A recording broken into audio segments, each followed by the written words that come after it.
Apat na ang itlog nila. Apat na pala. Ang mga magulang niyan ay ito, back to back na Opa Dilute. Yung nasa is Parblo Opa Dilute tsaka Bayo Opa Dilute. Parehas Opa pala dito. Sa taas yung magkapatid na Inolines. Yan natin.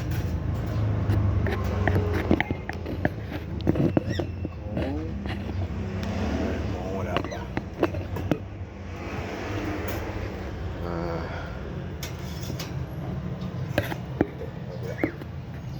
Uy, 5. Ayos yan. 5 na pala, 5.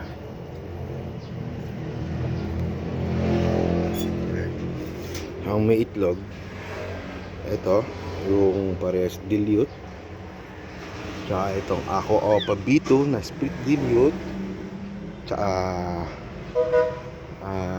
Bluetooth Opa na split dan. And ito wala namang itlog to kasi namatay yung kamaris. Green Opa RF line.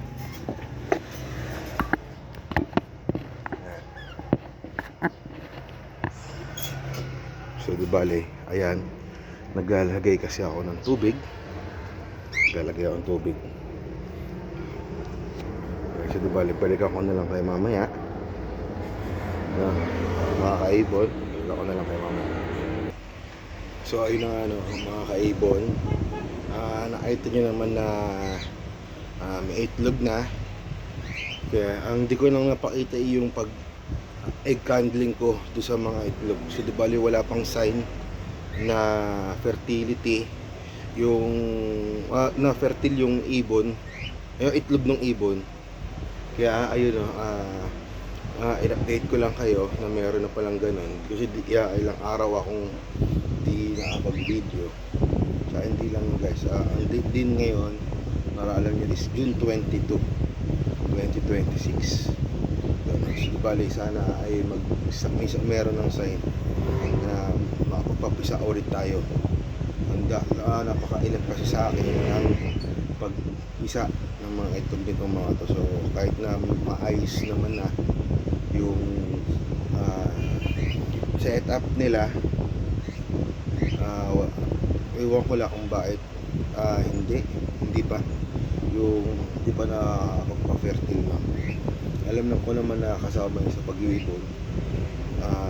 Hindi na merong pagkakataon na hindi fertile yung itlog. So diba, maraming salamat kaibon. Mag-like, share, and subscribe na rin kayo sa aking channel para maging updated kayo palagi sa aking mga vlog. So diba, ang ginagamit ko rin pala bago ako yung ito pangkaraniwan to na ginagamit ng mga mag-iipon, yung flashlight na ganito, pen light na ganito,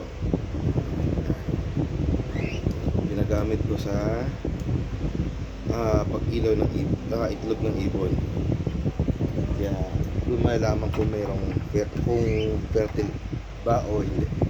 So bali, maraming salamat sa inyo mga kaibon.